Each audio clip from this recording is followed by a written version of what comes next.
Clint, welcome to the Future of Work podcast. It's really great to have you with us today, and thank you for joining us. Frank, thanks for having me. I'm excited to be here and get to talk to you about the future of all things work. Well, we're looking forward to that. Before we get started, I'd like to give everybody a little background on who you are. You have a tremendous reputation as a technologist and a serial entrepreneur, actually. And I guess you've dedicated your career to solving complex problems technologically. I know you launched several companies when you were younger, and you launched Lane recently. Lane has become the world's largest, most interactive platform for the workplace. I know you're used to speaking and doing things on a conference, so let's just get into this Future of Work podcast. That sounds fantastic. Kind of a couple questions for you to start things off. When we talk about the future of work, it's always about people, ultimately. And so, in your view, what does a future office look like for employees? Oh, wow. Yeah, then that's like up top of everybody's mind right now, especially because of COVID, right? And like what is happening. How far in the future do you want to go? Is this like 2 years? Is it 5? Well, I think most companies today have a midterm plan of 2025, or 2023 is kind of short term for a lot of large companies. And then government and really the larger companies seem to have a 2030 plan coming at them. No one knows what that's going to be yet because we don't know how things are going to evolve. But I think people are looking out about that far. Yeah. Totally. Let's think 2030 then. We're in 2021. And look how long it took video to get adopted. And COVID just came and like accelerated that so quickly, right? Like people weren't really having virtual meetings before COVID. And then it came along and now that's kind of how we have meetings. So I think the office of the future has really been changed by that dramatically. I think in 2030, we're looking at like a really truly hybrid, meaning we're going to have video conferencing, VR, AR type meetings, in-person meetings, plus distributed workforces where that giant headquarter office may be a thing of the past. And our employees are going to be working remote and distributed, where they come into smaller satellite offices when they need to do that personal, like in-person meeting. And I hope by 2030, it's going to be all driven by technology that makes it seamless, makes it really easy to use for everybody. I think that's the ideal future of work that we're all looking for. And then we're going to see over the next couple of years how it actually plays out in reality. Well, it's interesting. Everybody's using this term remote work as if it means we're not connected somehow. Right. And the reality is, you and I right now, I'm in Newport Beach, California, my residence, and you're in Toronto, Canada, on a nice deck overlooking the city. You and I are in our workplaces, but we're not even remotely remote. Yeah, we're connected. Correct. We're totally connected. So I think people, when they think of remote, they think of that as being let me get the sign off here. They think of that as being a distance issue or a disconnected issue. And it's really, we are fully connected. I know we've been using video as a company. I think our first video installation was in 1982. And it was ridiculous, ridiculously expensive, ridiculously complicated. Only engineers sharing giant documents for projects were using video back then. You had to have third party connect two different systems that didn't speak together, etc. But we still used it, and we found that we were able to even then reduce our travel time by about 50%. Our long distance. Right. And we've always used it and always had a remote operating company or a distributed workforce. And there's nothing that has ever been in our way because of it. So I think it's attitudes that we're going to have to overcome as opposed to practicalities. Absolutely. What do you think about the common comment that comes up is, we have to preserve our company culture? And it's like, does does everybody have to be in the same room to believe the same things? Yeah, I'm not sure. So, what's your that's thought a about great how point. company cultures will evolve? I think they've already they had to already, and that's why like this whole COVID thing is such an interesting accelerator on top of everything that we're doing. Company culture already had to evolve, and people have adapted and found new ways to like bring people together and make them feel connected, even if they are remote during this time. I think, yeah, I agree with you. What does remote really mean now in like a hyper connected world?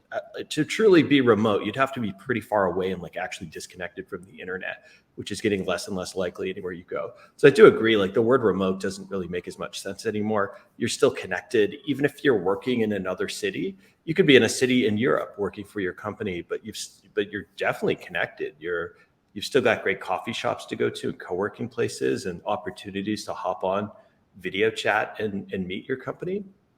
I think it's definitely harder to establish a culture that where everybody is just digital, but I think it's definitely possible. And I think also, like we know the future of work isn't 100% digital. It's not all online. There's still tons of opportunities to meet up and meet each other and meet. Like actually, this week we're doing independent meetups around the world with our company because we are a remote company now. And we've actually got different meetups for groups of like 10 to 15 people, depending on their geographic location. We're all going to meet up on a day and meet all different kinds of people from the company, get together and have a culture building activity. So I think if people are really worried about that, I think they didn't have a strong culture to begin with. And I You're think here. they're Absolutely. missing a ton of opportunities to like still Yeah, like have it thrive. absolutely. I think you hit it right there that if you don't have if you don't have strong philosophies to begin with and strong culture structure to begin with, then even if you're all in the same room singing the same song at the same time, it doesn't matter. Right. Overall, when you talk about remote, and you just referenced what uh, one aspect of a digital nomad, it might be working in London versus New York or something like that, but still working for the same company. We think there are three layers of digital nomad that impact what you're talking about, really, and impact culture. And the fantasy layer is that you and I grab our surfboards and we go to Bali and we do some sort of gig and surf all the time and pretend we're working. That's I think the classic vision of the digital nomad, the That dropout, sounds the that dropout sounds person. great. Hey, I'm ready. And they're done I that. sounds very unrealistic though, for based on Yeah, what I do well, in my job right now. it's very limiting, and there are very few people can actually do it. Yeah. Then you have what you were describing and what we refer to as the slow mad, digital slow mad, meaning they move maybe from Berlin where they live for 6 months, and then they move down to Barcelona for 6 months, maybe up to London. Maybe they move seasonally with the weather. But they're working for the same company and they have a job that they can do remotely. It really doesn't matter where they are, and they move, semi-permanent basis. And then there's what we call the LOMAD, the local digital nomad.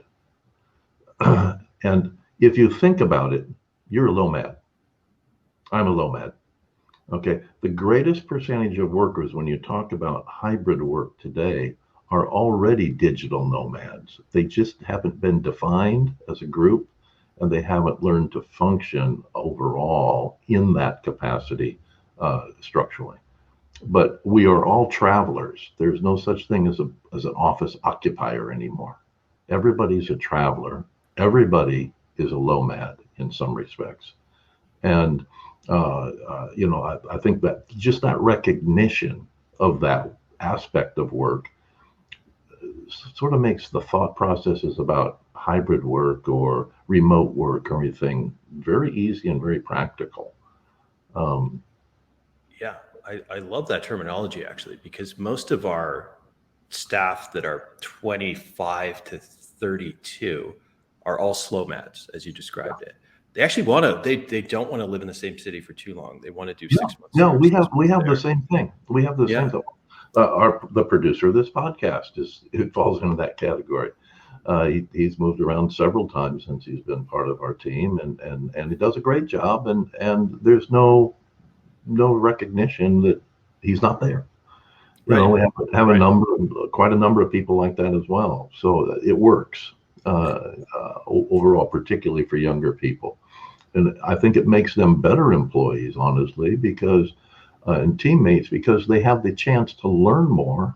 They have the chance to expand their thought processes more, maybe pick up another language or understand another culture better, which just makes them a much stronger contributor to your team.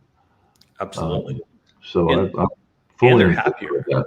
Yeah. When you're Oh, yeah. when you're Yeah. talking about culture, like that could be a big part of your culture is embracing that kind of lifestyle that people want to live. And I think the future of work is definitely, most of it's going to be about how do you adapt to what do the employees want, because the employees are emerging as the strongest driving force in how companies actually function. Like what do your employees want? Because it's so hard to attract and retain like the best people right now.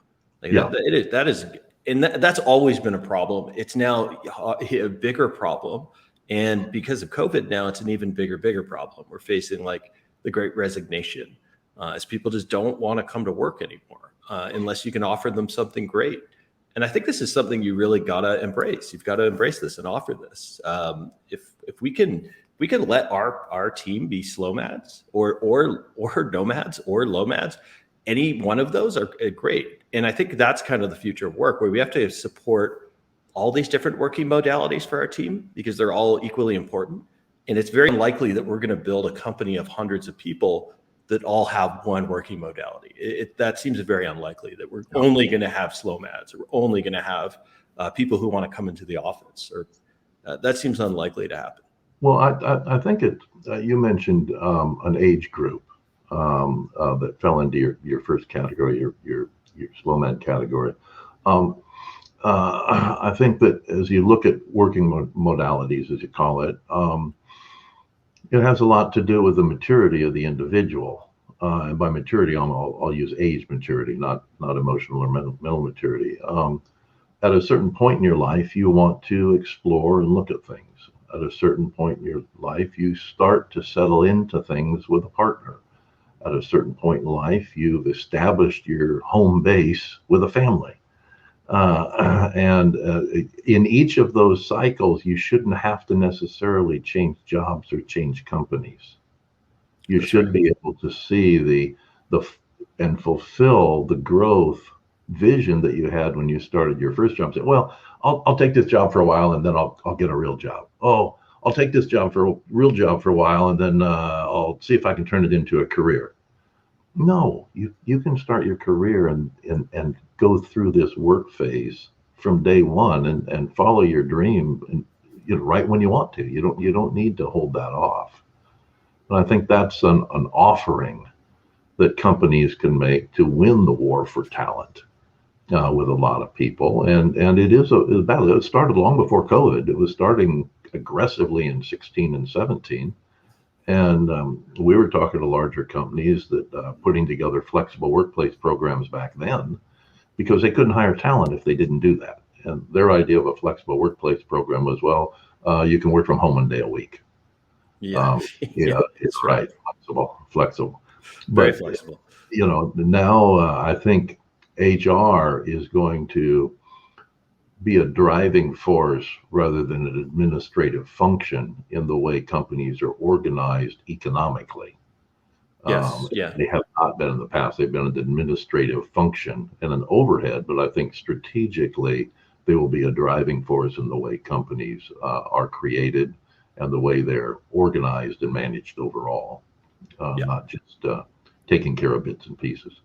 I 100% agree with that. Actually, most of the companies that buy our product, it's actually driven through HR, and HR is rolling out this new like title called Head of Workplace Experience or Head of Employee Experience. Like this is the driving force now in a lot of organizations, and it makes sense, right? Because every organization in North America is predominantly payroll driven, right? We have thought workers. We don't have as much manufacturing anymore. We don't have as much people who like produce physical goods. It's people who are thought workers. Our company, 90% of our costs is payroll, right?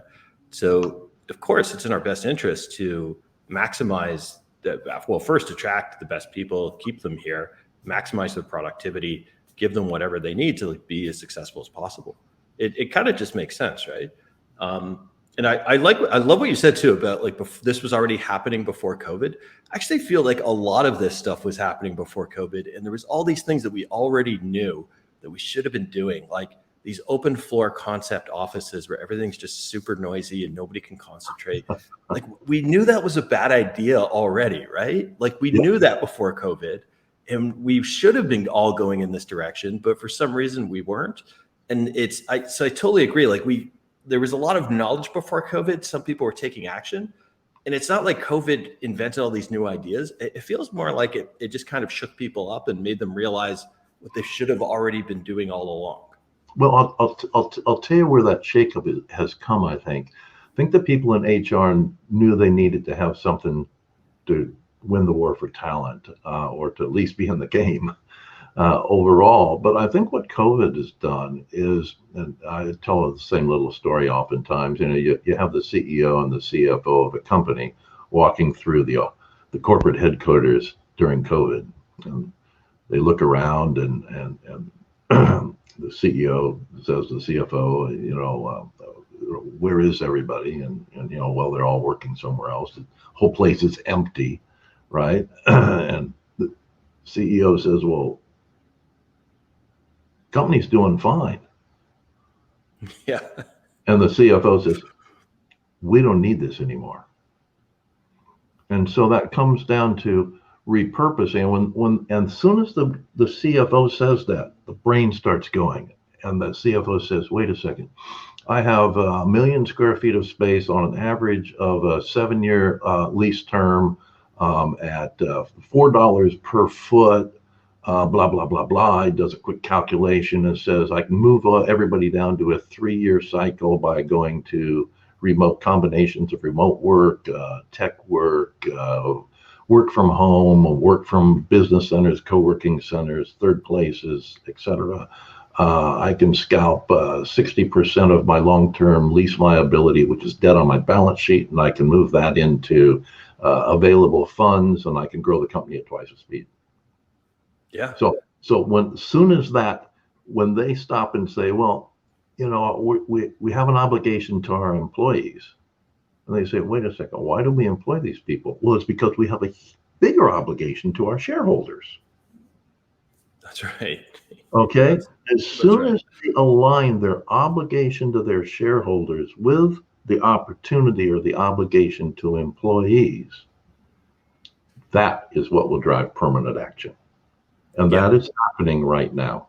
That will repurpose a lot of cities. And so the commercial space in a lot of cities. And when that happens, what we'll see, and look around you in Toronto right now, the cost of living in downtown Toronto in a nice apartment, condo, or residence is very expensive.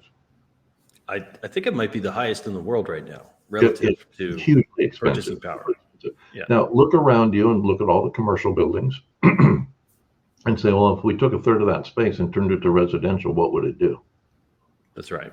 Okay. Right. It would reduce pollution because you wouldn't have to have people commuting into the city that were occupying that space. It would vitalize the center of the city because people that worked in the city lived in the city, and it would reduce the cost of that residence in the city for people so they could afford to live in the city. So this whole thing of remote work, as we're talking about it, or flexibility in the workplace, has a massive effect, not just on the HR department in a particular company or the fact that you and I want to take our surfboards and go to Bali. It has a massive effect on the repurposing and redesigning cities overall. Absolutely. And I think what you just described too generates a more interesting city, because one of the problems, yes, absolutely. Way more interesting, right? One of the problems with the CBD in Toronto 10 years ago, it's getting better now because they're introducing more residential on the weekend, or even like after hours and on the weekends. It was a ghost town. City dies. City dies. It just dies, and there's nothing to do. Nobody goes there. It's a part-time city. That's right. So even Manhattan is like that. Say how many people get on a train and commute into Manhattan, or London is like that in certain places. This is a big deal. We're utilizing our cities, we'll say 10 or 12 hours a day instead of 24 hours a day. So we have a massive wasting asset as a culture and as a society. And that asset costs us in pollution, in time, in lifestyle, in everything that we do. And if you think about who's really good at figuring out how to, generate revenue out of things, it is the commercial real estate industry. Like they will pivot into that if it makes sense, and they will start switching commercial real estate into residential. We've seen like a lot of our customers, we've seen the rise of the mixed use building that incorporates residential, office, some flex, some quote unquote flex working, plus some interesting retail, a restaurant, and that makes it a more interesting place to go. You've kind of like diversified your portfolio of stuff to do in the city by doing that too, right? So it's one of these interesting scenarios where when you start to do that, everybody kind of wins out of doing that. Like the downtown's more interesting, so the restaurants are getting more business. You're getting more tourism to the city because you've just made something more interesting. No, you have, and when you think about it, it's sort of like what's old is new again. Go to the older part of the city. Go to the older part of Toronto. Right. Look at the storefronts. Then look up and say, "Oh yeah, the folks that run that store used to live above it." That's right. Yeah, everything old is new. That's Middle Ages. If we're in that cycle forever, it seems. Yeah, they lived above the cows that they kept. The concept of live work has been around since probably the cave days. That whole concept. When we started building high rises, the live work concept changed radically. And when we built the transportation infrastructure to import workers, if you will, to the high rises, that changed everything. And now we're going to reuse those high rises for the live work concept, and that is happening all over the world as we see. What do you see as the biggest problems coming up for the worker? What do you see as 2030? What do you think the workforce is going to have to deal with, aside from change, as a problem? I think one of the problems we have in this ecosystem of the workplace is everything is still very disconnected. Everything is very fragmented. There's lots of stakeholders that have to come together to make things work for the modern office, and they're just disconnected, and there's no technology that ties them together and makes things easy to use. And if there's anything the modern person wants, not even just the modern worker, but we've all come to expect that everything is enabled through technology, and it's really easy to use now. Like if I want to book a person's apartment in another city, I use something like Airbnb. Or if I want to get a ride from place A to place B, I'm going to call an Uber or a Lyft. Or if I want to get food delivered, I'm going to get something like Uber Eats or Postmates. So we've kind of come to expect this ease of use of everything in everything else in our life. But the world of work really has not caught up to it. And if we're moving to the future worker, we're going to layer on some flex. You're going to switch between a low mad to a slow mad to an actual digital nomad kind of throughout your career, or even throughout maybe a couple of years. But really everything's still like disconnected, and there's friction everywhere that makes that actually kind of hard. Like if I wanted to drop into Berlin next week and book a co-working or flex work place on my company's bill, it's actually not that easy. This isn't like a one-click order. Well, I have this is like a 20-click order. But no, you're right. No, 100%. You're right. I think there are a number of systems out there now that have global booking capabilities for meeting rooms, virtual offices, business and co-working space, but people aren't as used to using them, particularly in the large corporates. And I think this is something I'm going to reverse this plug over to Lane for a second. This wasn't planned as part of this podcast, but I think it's an important point, is that large corporations are used to moving people around and tracking them. They're used to it. They've been doing that for decades, and it's their travel management systems.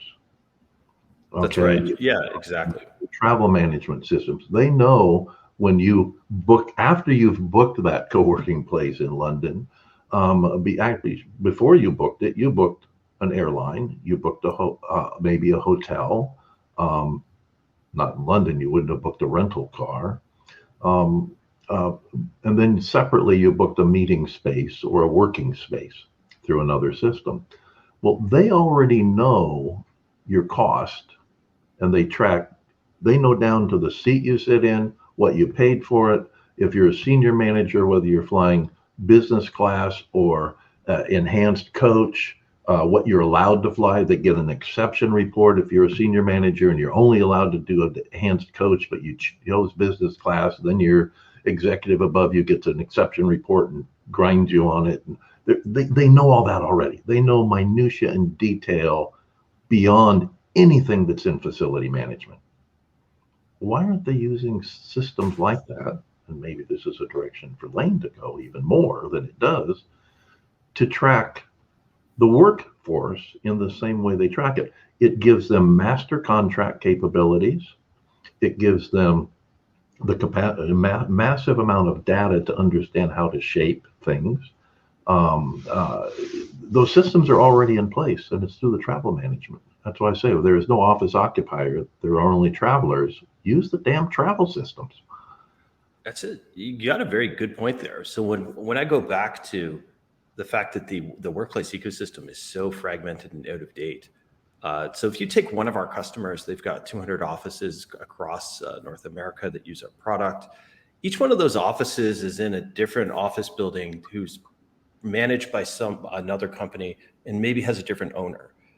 So all of these systems, and that's times that by 200. So the software systems or even processes that exist at all these different locations, they're all running on different software with different stakeholders. It's all completely disconnected. So you're totally right. Like I can book my flight to LA and like land in LA, but I want to be able to open the door with my phone and book my desk before I even get there and show up, and people know that I'm in that location. Yep. And the problem is there is no technology layer that exists right now, because there's just tons of disparate systems that you need to connect to make all of that stuff work. And that's why they're not doing this right now. It's just a monumentally hard problem to solve right now. And one of the reasons we created this platform called Lane. Well, it's funny. I'm very familiar with the travel industry because we previously owned a large data company in that industry back in the 90s. And in the 90s and going into about 96, 90, 95, 96, all of those problems were solved by what we called travel agents. Yeah. They were solved by people. That's right. There was a person there that had the capacity to provide that layer of service. And then we've devolved from a service concierge level structure to a fully automated structure. But having a knowledgeable workforce that provides that layer of service to bridge until the technology exists, we shouldn't be non-functional until the technology exists. And by the way, we'll never build it right if we do that. We should look to companies to provide a people layer to handle that on behalf of a company, which they can very easily. We used to do it quite effectively. We can do that in officing now with virtual office managers, let's say, as opposed to just having the space available. So there's a whole nother layer, I think, in between that can be built as we move forward. We're running late on time. I think we could not keep this going for another hour if we wanted to. But just one last thing. Let's close off with your thoughts on what are the tangible things that you think people can do today. What can they do right now? The top 3 things to move themselves effectively towards that future of work and feel as if they've actually accomplished something. Well, I think if you're in commercial real estate, I think it's time to start layering on that technology layer that makes things easy to access. So if you want to offer flex space, or you want to offer turnkey conference rooms, or anything on the spectrum of flex, you've really got to put that technology layer in place, because that's what your customers are expecting to exist now. So everything from how do I access the building to how do I interact with services and amenities, there has to be a technology layer on top of all this stuff. I think if you're a company, the top thing you can do is start thinking about how you power this hybrid work model. So we know that we've got like Zoom or Google Meets or Microsoft Teams that allows people to like connect, digitally. But how do you bring people back into the office and give them something in their hand that's as easy to use as Airbnb, so they can access the office and understand what's going on and book their space, find out what culture events are happening, what's going on in the neighborhood, and give them that easy transition. So that maybe I want to work in New York, or I want to work in Berlin, and how do I make that as easy as possible for my employees to actually access? And then I think the top thing for employees is, start demanding this from your employer. You really should be asking them, why don't I have a remote control to the office that connects me into all these things? So I think those would be the top things for each one of those kind of stakeholders across the ecosystem. No, that's a pretty heavy duty to-do list for a lot of people, but I think you're right on in that regard. Clint, if someone wanted to reach you personally, how would they do so? Yeah, you can send me an email at clint@joinlane.com, or feel free to look me up on LinkedIn. I check my LinkedIn pretty often, so just Clinton J. Robinson. Thanks. That'll work. Well, we really appreciate your time today. I know how busy you are, and I know our audience appreciates it as well. Just this is a vital topic, and you provide a vital insight towards that topic. So we're very grateful to you, and thank you very much. Thanks, Frank. Always a pleasure, and enjoy it out there in California. Absolutely. Take care, Clint. Bye-bye. Thanks, Frank.